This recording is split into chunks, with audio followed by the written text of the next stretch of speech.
from our hotel room. Go! Cheers.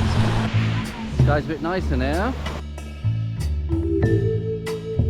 It's probably the closest thing you'll find in Monaco to a standing stone.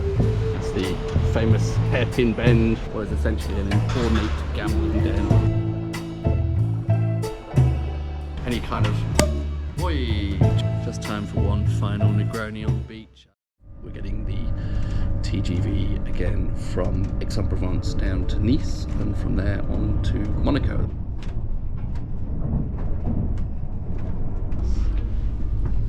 So the TGV runs along the Côte d'Azur.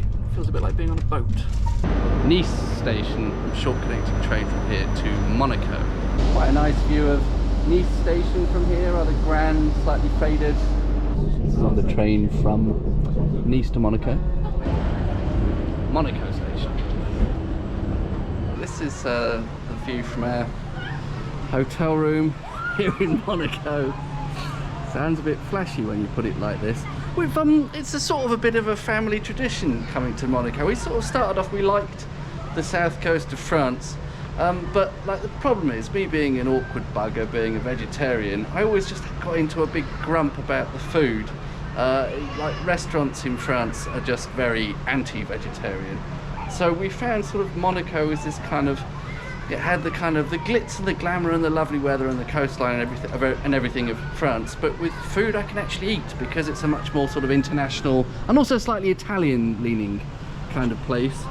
And we always come in September when the prices drop very dramatically. I think the weather is still lovely. It's right now probably upper 20s. I don't really need this jacket at all. I don't know, it's probably 28 right now. We're going to have a swim in the sea, in the pool in a minute, and it'll be perfectly warm enough for us. But as soon as, because the French take their holidays mostly in August, and come August the 31st or the next day, September the 1st, very dramatic drop. So, you know, if you look around, you can get some surprising bargains. Anyway, enough babbling. We should go and have a swim. Go!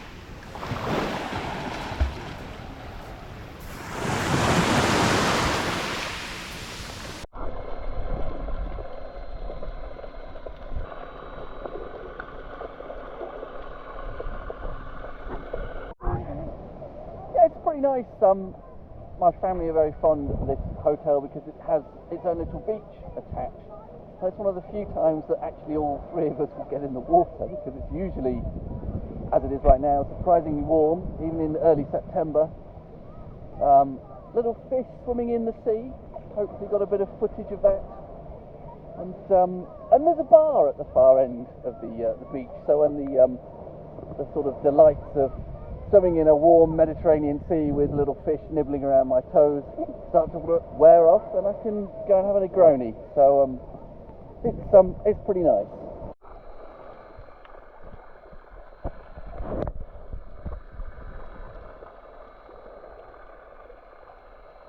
Got myself a Negroni from the beach bar.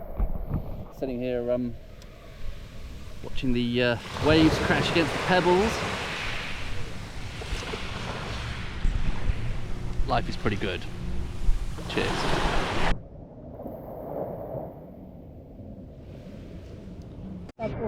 Look at this little basket of joy. Panis, chickpea flour, little fritters, and barbajoine, the kind of national dish of Monaco. Wonderful. As if that weren't exciting enough, beignet de fleur de courgette, deep fried courgette flowers. This is a restaurant my family and I have been coming to for a few years now, and very fond of it. It's right by the beach, if you can see that. Not far from the hotel we usually stay in. Pretty good pizza. I've got a wood-fired oven over there, and just has a very nice feel to it. Always really enjoy coming here. The perpetual construction site that is Monaco obviously slightly blights the landscape there, the skyline, but bit of a hint of a sunset there. The sun is behind us here, so and again this sort of reflected pinky orangey light, so not bad. Sky's a bit nicer now. Isn't that lovely?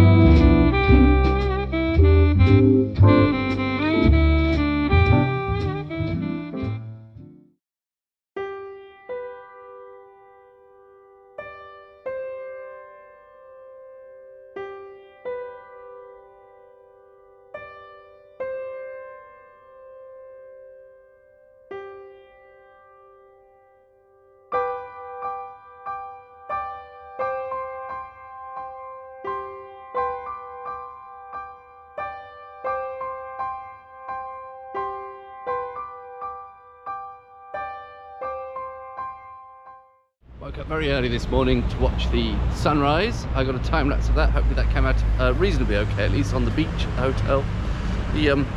My family is still asleep, so I thought I'd go for a little stroll around Monaco this morning before breakfast. It's an interesting, at times slightly challenging place to walk around because it's all very sort of vertical. So you end up with having to use escalators a lot and lifts. It's quite strange. So here is an example of a public lift. It sort of helps you to get up. This was from down at more or less sea level up to I think this is the Boulevard d'Italie. In fact, if I remember quite correctly, we can keep going up here. Another lift. Let's get up a bit further. It is a contactless, though. Maybe not. No.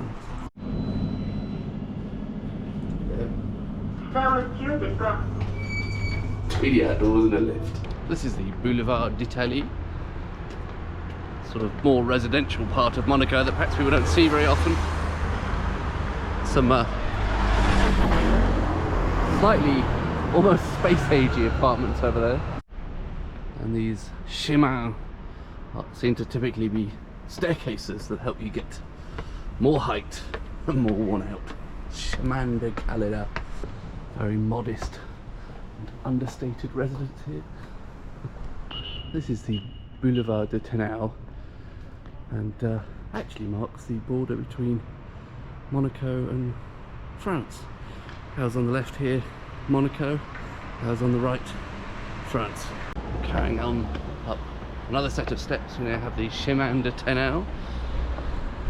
Notice the style of the signpost has changed because we're now in the French town, I suppose, or city of Beausoleil, which nestles cheek by jowl with Monaco, but for probably obvious reasons, it's dramatically cheaper. You've really got to like steps to do this walk, but might have noticed that the dwellings have suddenly become a lot more modest. Fig tree growing over the wall there. Another indicator that we're in France is the graffiti on the wall that would never fly in Monaco. There's a little orchard through this nice wrought iron gate.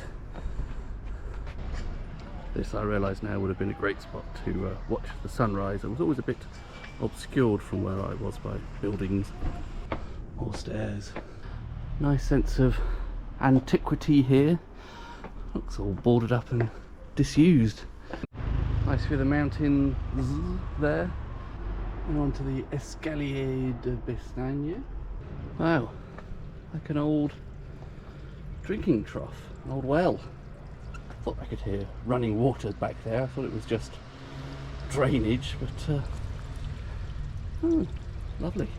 I think that's as far as that series of staircases will take me. And sorry about the car noise. I'm onto quite a busy road now. I'm hoping going to get at least a bit of a view of Monaco. Heading in that direction, we're looking along towards Italy. In fact, there's sort of Menton between here and the Italian border. Not really very much of France between Monaco and Italy. And hopefully somewhere over in this direction we'll get a bit of a view down over Monaco. Well, sort of. You could definitely see some of Monaco there. Don't know what that's that's not bad. I can see the rock over there. I'm going to point my big fat finger at it. Over there is the Le Rocher, the rock, and at the top has Le Palais Princier, the Prince's Palace, and the rest of the sort of old town of Monaco. And then, you know, between here and there is more of the, you know, like this very conspicuous giant megalith of a building, monolith of a building. The newer parts closer by. I'm getting a bit hungry now, so I think I'm going to head back to another country for breakfast. I like the way the sunlight in the morning shining through these vine leaves. Somehow it all seems a bit more picturesque on the way back down. It's probably because I'm not doing all the effort of clambering up these stairs. Cross back over the border, back in Monaco now. Taking a mid-morning stroll from our hotel, which is at the, I suppose, the eastern extreme of Monaco, to the market, which is closer to the sort of centre towards the west. Nice walk, takes us along the front through the Japanese gardens, past the casino square. We can probably see a bit of Le Rocher, the rock, from a distance as well. Nice vantage point here to view across La Voto beach. I think this area of Monaco is also called La Voto. Entering the Japanese gardens.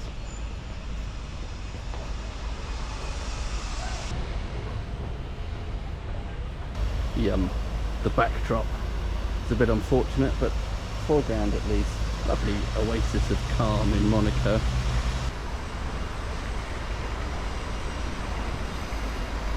It's probably the closest thing you'll find in Monaco to a standing stone.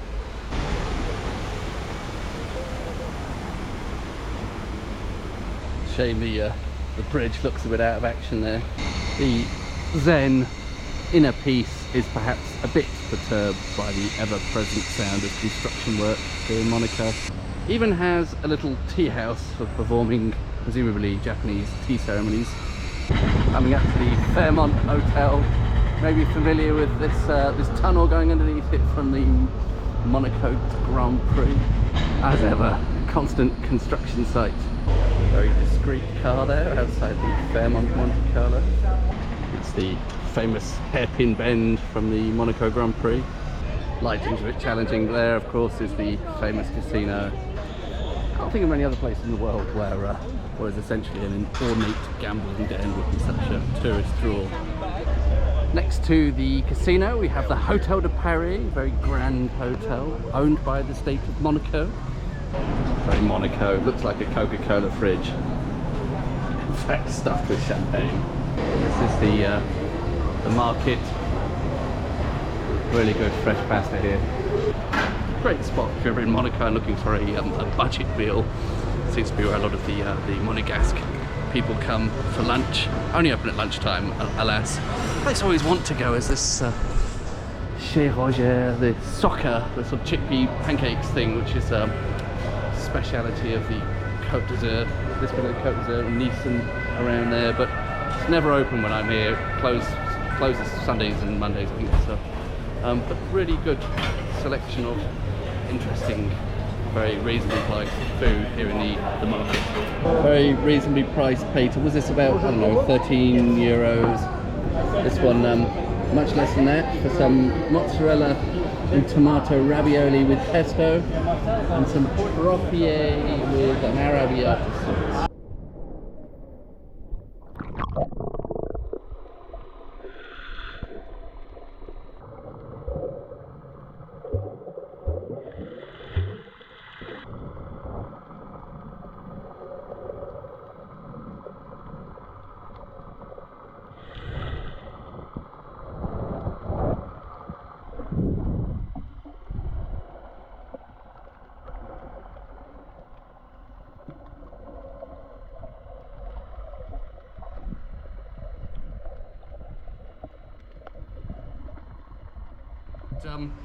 You know, when in Rome, to some extent, do as the Romans. I'm not actually convinced that the Monegasque, the traditional people of Monaco, drink a lot of champagne, but certainly all the incomers are certainly quite a fan of champagne by all accounts.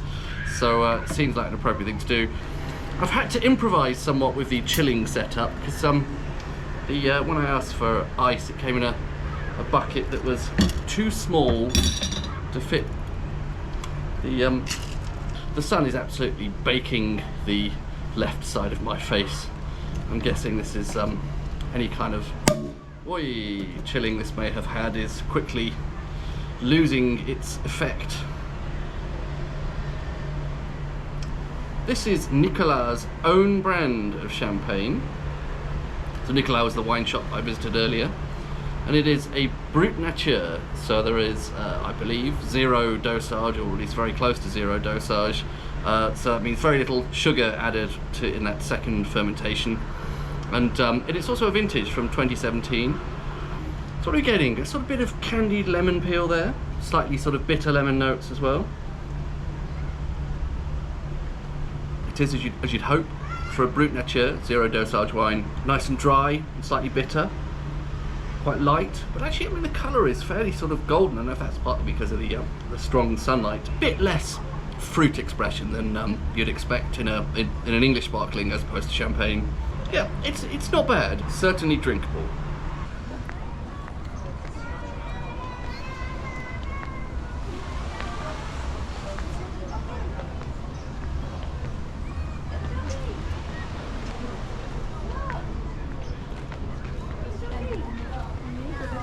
Back to La Voto Beach, looking for somewhere for dinner, and lovely soft colours in the sky this evening. Just time for one final Negroni on the beach. I had to improvise lighting wise with the torch from my phone. So yes, this is it, the final night in south of France / Monaco. Checked out of our hotel, and I'm heading all the way back by train, but my family are going by plane, so we've said our goodbyes at the bus stop. I sort of love the idea of leaving a glamorous hotel in Monaco by bus. So I'm heading to Monaco station. I think somewhere around here there is an escalator, lift or something which will take me up there. Sorry, terrible camera work. Past the, is that possibly the Church of Saint Devote? This is Place Saint Devote. I'm up there to the station. Ah yes, ascenseur, that was what I was aiming for. Looks promising. This is Monaco / Monte Carlo station. Quite an undertaking this must have been. It's a huge cavernous tunnel. I have made it to Nice station. That's a little connecting train that brought me here from Monaco. Overcrowded as always seems to be that little line that runs along the coast here, but I made it, and I've got a good 40 minutes or so now to buy something for lunch on the train here in Nice. Quick glimpse of the outside of Nice station in case anyone's interested in seeing that. I don't know if you can see the sign there. I have secured my lunch from O'Tacos, what I can only assume to be some sort of Irish Mexican fusion restaurant. Okay, my TGV is here and waiting to go. I think this is the station where it starts. I'm in coach 2, upper deck, I hope. This is the upper deck of coach 2. I believe I'm here, seat 121. Looks pretty nice. There's the usual perils of having to sit next to a complete stranger when travelling alone. Inland a bit now, and passing by what looked like some vineyards possibly.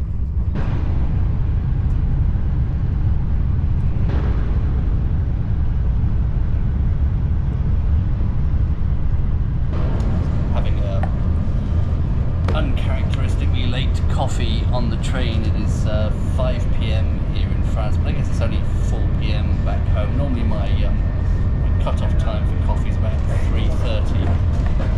But you know, on holidays all bets are off.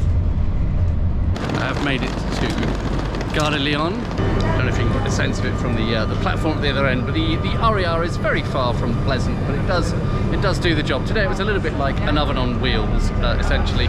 In theory, 7 minutes from Paris, Gare de Lyon to Gare du Nord. In practice that was nowhere near 7, more like 12, but you know, Gare du Nord took a bit longer than I expected to get out of the subway area, the metro bit, whatever you call it. I'm now here at the foot of the steps of the Eurostar, through security now, and in the miserable departure lounge, Gare du Nord, which I've never been a fan of. never seems to get any better. But you know, in fairness, the departure lounge for the Eurostar at St Pancras is pretty useless as well. So. Tell you what, it is hot in Paris this evening. 34, 35. The weather forecast says.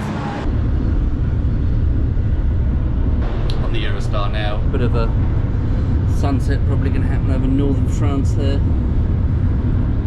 Right, well that's it, back in St Pancras now. That's been, by the time I get home, that'll be pretty much 12 hours travelling door to door from Monaco back to my little very non-Monegasque corner of London. So I hope some of that's been interesting. I'm sure that kind of long distance rail travel is not for everyone, but personally I hate flying, so you know, much rather do it this way, even though it is a bit of a slog. Thanks for watching, and I'll see you on the next one.